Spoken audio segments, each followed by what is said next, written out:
Assalamualaikum. I am Miss Mavish here. This is the 7th lecture of subject logic and reasoning. Today we will discuss the topic form and content in syllogistic logic. Previously we have discussed about form and content and their role in an argument. Today we will discuss how to analyze an argument in deductive reasoning. But first we should understand what is syllogism and syllogistic logic. A deductive scheme of a formal argument consisting of a major and a minor premise and a conclusion. जैसे हमने बात की थी deductive reasoning में कि deductive reasoning में हम journal premises से स्पेसिफिक कंक्लूजन ड्राइव करते हैं, तो इसी तरीके से स्लॉजिज्म की भी यही डेफिनेशन है कि हम मेजर प्रीमिसेस से माइनर कंक्लूजन की तरफ मूव करते हैं। लेकिन फिर डिडक्टिव रीजनिंग में और स्लॉजिज्म में फ़र्क क्यों है? डिडक्टिव रीजनिंग में और स्लॉजिज्म में फ़र्क ये है कि स्लॉजिज्म के अंदर मिनिमम 2 प्रीमिसेस का होना ज़रूरी है। 2 प्रीमिसेस लाजमी होंगी, उससे ज़्यादा भी हो सकती हैं। A syllogism is a kind of logical argument that applies deductive reasoning to arrive at a conclusion based on 2 or more propositions that are asserted or assumed to be true. In a form defined by Aristotle, from the combination of a general statement and a specific statement, a conclusion is deduced. कहने का मतलब ये कि स्लॉजिज्म एक ऐसा argument है जो deductive reasoning को इस्तेमाल करता है कंक्लूजन ड्राइव करने के लिए, जिसके अंदर 2 या 2 से ज़्यादा प्रीमिसेस हो सकती हैं और हम जर्नल स्टेटमेंट से स्पेसिफिक स्टेटमेंट की तरफ मूव करते हैं। एक्चुअली ये थियरी अरिस्टोटल ने पेश की है, जो कि एक ग्रीक फिलोसोफर था। We will briefly examine syllogistic logic which was invented by Aristotle.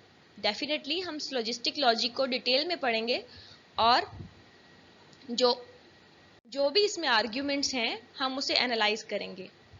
Actually हमने फॉर्म और कंटेंट का टॉपिक इसीलिए पढ़ा था ताकि हम एक आर्ग्यूमेंट को एनालाइज कर सकें on different levels. So first level is syllogistic logic means deductive reasoning. Deductive reasoning के जितने भी आर्ग्यूमेंट्स हैं उनको कैसे एनालाइज करना है वो हम इस लेक्चर में देखेंगे। Here is the definition of syllogism is given. Syllogism is a method of reasoning by drawing a conclusion from 2 premises. The particular pattern of a syllogism is that the first major premise shares something with the second minor premise, which in turn leads to a conclusion. Means to say that syllogism के अंदर एक argument में 2 या 2 से ज़्यादा premises हो सकती हैं। फर्स्ट प्रीमिस मेजर होगी, सेकंड प्रीमिस माइनर होगी, जो कि लीड करेंगी ऐसे कंक्लूजन की तरफ जो स्पेसिफिक होगा। The argument studied in syllogistic logic are called syllogisms. Syllogistic logic के अंदर जो आर्ग्यूमेंट्स हम रीड आउट करेंगे या जिनके बारे में बात करेंगे उन्हें स्लॉजिज्म कहते हैं। Syllogisms have a couple of distinguishing characteristics which make them peculiar as an argument. इसमें कुछ qualities हैं जो बाकी argument से different हैं। First of all, every syllogism has exactly 2 premises. ज़्यादातर syllogism में 2 premises होती हैं, means 2 main information की lines. Whereas in general an argument can have any number of premises. जबकि जनरली अगर एक आर्ग्यूमेंट की बात करें तो उसमें नंबर ऑफ प्रीमिसेस डिफरेंट हो सकती हैं। प्रीमिस एक भी हो सकती है, एक से ज़्यादा भी हो सकती है। बट अगर हम बात करेंगे स्लॉजिज्म की तो इसमें 2 प्रीमिसेस होंगी ज़्यादातर, 2 से ज़्यादा भी कुछ केसेस में हो सकती हैं। Secondly, the statement that constitute a syllogism 2 premises 1 conclusion come in very few models. So to speak more precisely, all such statements have form similar to the following statements. यहाँ पे एग्जाम्पल्स दी गई हैं स्लॉजिज्म के argument की, उनको देखते हैं। First is all Lutherans are Protestants. Actually words के डिफिकल्ट होने पे मत जाएं, सिर्फ लॉजिक को पिक करें। All Lutherans are Protestants. Actually जो लूथरन्स है ये एक तरह का ग्रुप है जो कि एक आदमी है लूथर, उसको फॉलो करता है क्रिश्चियनिटी में। जिस तरीके से हम मुस्लिम्स में भी काफ़ी फ़िरके बने हुए हैं, इस तरीके से क्रिश्चियनिटी में भी फ़िरके हैं, और एक फ़िरके का जो बानी है लूथर, काफ़ी लोग उसको फॉलो करते हैं। उसके बारे में बात हो रही है कि ऑल लूथरन्स आर प्रोटेस्टेंट्स। जितने भी लूथरन्स हैं, लूथर को फॉलो करने वाले हैं, वो मुजाहिरीन हैं, प्रोटेस्ट करते हैं। ये एक प्रीमिस है जिसमें डिक्लेयर कर दिया गया है कि जितने भी लूथरन्स हैं वो प्रोटेस्टेंट्स हैं। Second is some Lutherans are Republicans. लेकिन कुछ जो लूथरन्स हैं वो रिपब्लिकन्स हैं, यानी कि जमहूरियत को पसंद करते हैं। ये भी एक डिक्लेरेटिव स्टेटमेंट है जिसमें ये वाजिया कर दिया गया है कि कुछ लूथरन्स ऐसे हैं जो रिपब्लिकन्स हैं। नंबर 3 है नो लूथरन्स आर मैथोडिस्ट्स, यानी कि मैथोडिस्ट मीन असूल पसंद। कोई भी लूथरन्स में से ऐसा नहीं है जो असूल पसंद हो, तो ये भी एक डिक्लेरेटिव स्टेटमेंट है। सम Lutherans are not Democrats, means कि ऐसे जो कम रिपब्लिकन्स थे, ऊपर हमने बात की नंबर 2 में कि लूथरन्स में कुछ रिपब्लिकन्स भी थे, लेकिन उनमें से कोई भी डेमोक्रेट नहीं है। यानी कि ये 4 जो हैं हमारे पास प्रेमिसेस गिवन हैं, जो कि एक डिक्लेरेटिव स्टेटमेंट है जिसमें एक लूथरन्स के बारे में बात की गई है और उनके बारे में इंफॉर्मेशन दी गई है। On the other hand, all dogs are collies, some dogs are cats, no dog are pet and some dogs are not mammals. ये भी सिमिलरली इसी तरह की एग्जाम्पल है। मैं इसमें समझाना क्या चाह रही हूँ, इसमें मैं समझाना ये चाह रही हूँ कि इन एग्जाम्पल्स में जो वर्ड बोल्ड लेटर में लिखे हुए हैं, एक्चुअली वो डिस्क्रिप्टिव टर्म्स हैं। अगर आपको पुराना लेक्चर याद हो तो हमने बात की थी डिस्क्रिप्टिव टर्म्स की और लॉजिकल टर्म्स की। डिस्क्रिप्टिव टर्म्स ऐसी टर्म्स जिनको डिस्क्राइब किया जा सके, जिसकी कोई डेफिनेशन हो या जिसके बारे में कोई इन्फॉर्मेशन हो। तो इन एग्जाम्पल्स में जो लूथरन्स हैं, प्रोटेस्टेंट्स हैं, डॉग है, क्लाइज है, कैट्स है, पेट्स है, मैमल है, डेमोक्रेट्स है, ये सारे के सारे डिस्क्रिप्टिव टर्म्स हैं। हम इनके बारे में बात कर सकते हैं, बयान कर सकते हैं इनको। ऑन द अदर हैंड, बाकी जो भी वर्ड्स बचते हैं एक्चुअली वो लॉजिकल टर्म्स हैं जो कि एक स्टेटमेंट की फॉर्म बना रहे हैं। हमने पहले बात की थी कि जितने भी डिस्क्रिप्टिव टर्म होंगे वो एक्चुअली वो कंटेंट होता है एक स्टेटमेंट में, जबकि जो लॉजिकल टर्म्स होंगी वो फॉर्म क्रिएट करेंगे किसी भी स्टेटमेंट की। In these examples the word written in bold face letters are descriptive terms and the remaining words are logical terms relative to syllogistic logic. In syllogistic logic, the descriptive terms all refer to classes.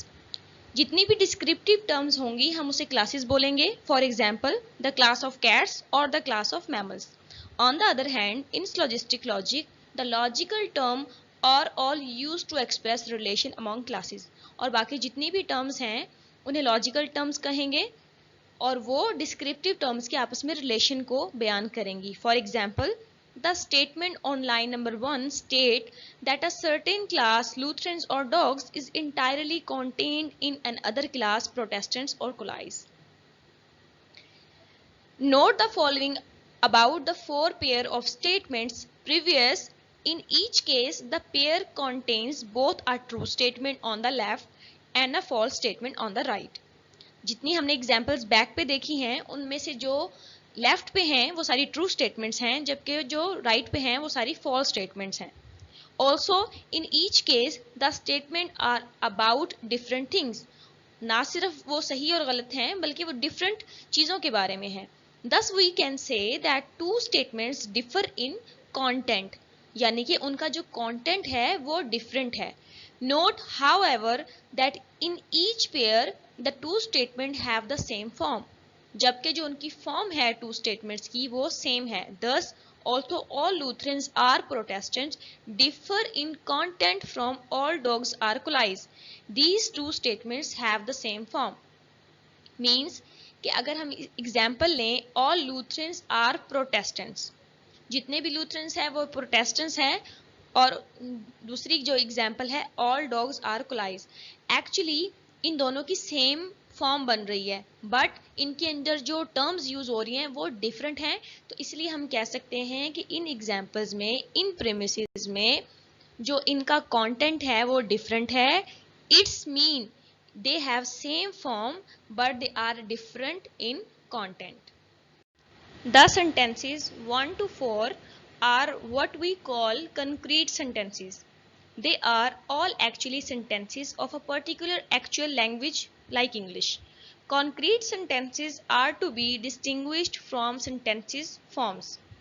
Basically, a sentence form may be obtained from a concrete sentence by replacing all the descriptive term by letter, which serve as a placeholder.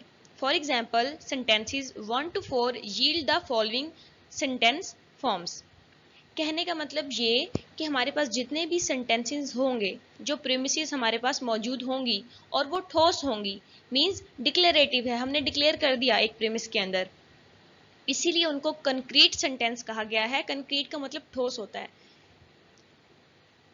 ऐसी statements में, ऐसे sentences में जब भी कोई descriptive term होगी, हम उस डिस्क्रिप्टिव टर्म को रिप्लेस कर देंगे किसी भी लेटर से। उस लेटर से जब हम उसे रिप्लेस करेंगे तो वो एक स्टेटमेंट बन जाएगी, एक सेंटेंस वो भी बन जाएगा, लेकिन उसके अंदर डिस्क्रिप्टिव टर्म नहीं होगी बल्कि कोई लेटर होगा। ऐसा हम इसलिए करेंगे क्योंकि हम जानना चाहते हैं कि क्या उनकी फॉर्म सेम बन रही है।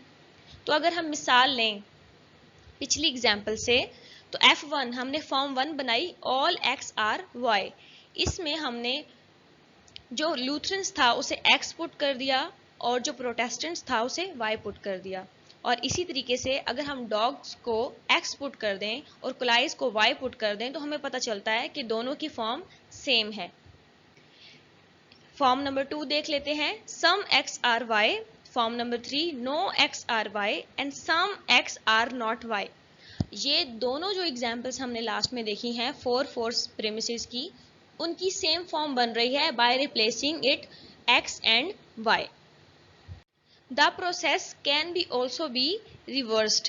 हम इस प्रोसेस को रिवर्स भी कर सकते हैं। मीन्स हमने एक प्रेमिस के अंदर जिन डिस्क्रिप्टिव टर्म्स को लेटर से रिप्लेस किया था, हम उन्हीं लेटर से अगेन डिस्क्रिप्टिव टर्म को रिप्लेस कर दें। Concrete sentences may be obtained from sentence form by uniformly substituting descriptive terms to the letters। यानी कि जिन letters को हमने पहले डिस्क्रिप्टिव टर्म्स की जगह लगाया था, अब उन्हीं लेटर्स की जगह हम उन्हीं डिस्क्रिप्टिव टर्म्स को अगेन लगाकर दोबारा से वही प्रीमिस ऑब्टेन कर सकते हैं। Any concrete sentence obtained from a sentence form in this way is called a substitution instance of that form। और इस चीज को क्या कहेंगे हम, कि हम सब्स्टिट्यूट कर रहे हैं, वैल्यू को पुट कर रहे हैं उस फॉर्म के अंदर। For example, all cows are mammals. जितनी भी काउज हैं वो मैमल्स हैं। And all cats are felines are both substituents instance of sentence form number 1। अगर हम फॉर्म नंबर 1 की बात करें तो यहाँ से काउस और यहाँ से कैट्स, अगर हम एक्स पुट कर दें और यहाँ पे मैमल्स और यहाँ पे फिलाइंस, इट्स मीन कि जो फॉर्म नंबर 1 है वो इन दोनों स्टेटमेंट्स के लिए परफेक्ट बैठ रही है। Just as there is a distinction between concrete statements and statement forms, जैसे कि हमने देखा कि फर्क है concrete statements में और statement forms में। कैसे फर्क है? concrete statement में descriptive terms यूज होंगी और statement form में हम letters इस्तेमाल करेंगे descriptive terms को replace करने के लिए, जो कि हमें उस पूरे स्टेटमेंट की फॉर्म बता रही होगी।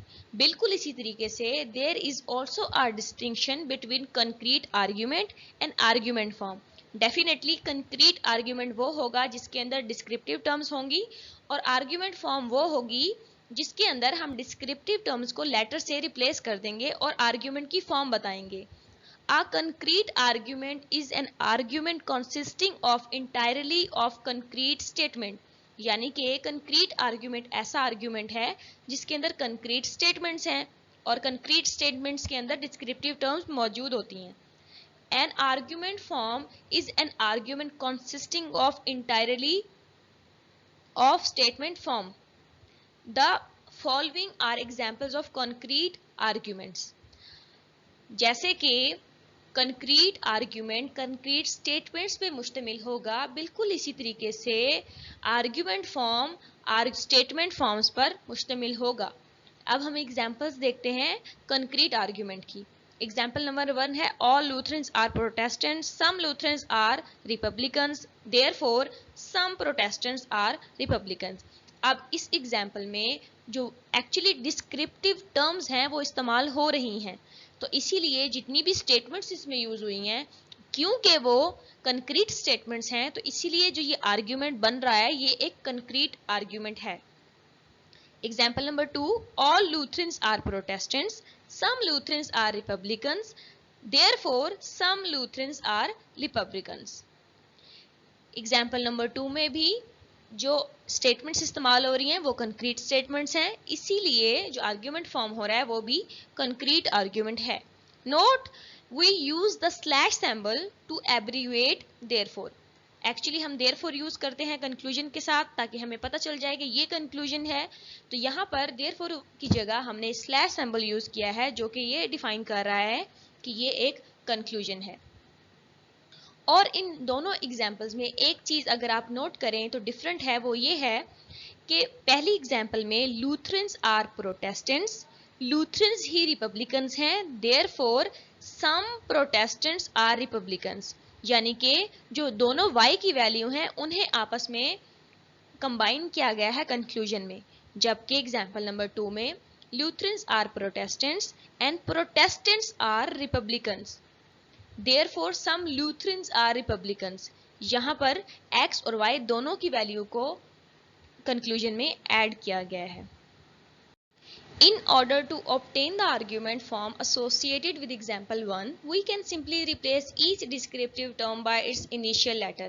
We can do this because the descriptive term in example 1 all have different initial letters. This yields the following argument form. An alternative version of the form using XYZ is given to the right. Means to say किसी भी concrete argument को argument form में change करने के लिए descriptive terms को किसी भी लेटर से रिप्लेस कर देते हैं। ज़्यादातर वो लेटर इनिशियल लेटर होता है उन डिस्क्रिप्टिव टर्म्स का। मीन्स लूथरन्स के लिए हम L यूज़ कर लें, प्रोटेस्टेंट्स के लिए P यूज़ कर लें। बट अगर किसी भी आर्ग्यूमेंट में एक जैसे वर्ड्स जिनका इनिशियल सेम बन रहा हो, ज़्यादा आ रहे हो, तो हम XYZ को भी इस्तेमाल कर सकते हैं। एग्जाम्पल 1 की जो फॉर्म बन रही है that is all Lutherans are Protestants, some Lutherans are Republicans, therefore some Protestants are Republicans. On the right we have placed XYZ on the place of descriptive term.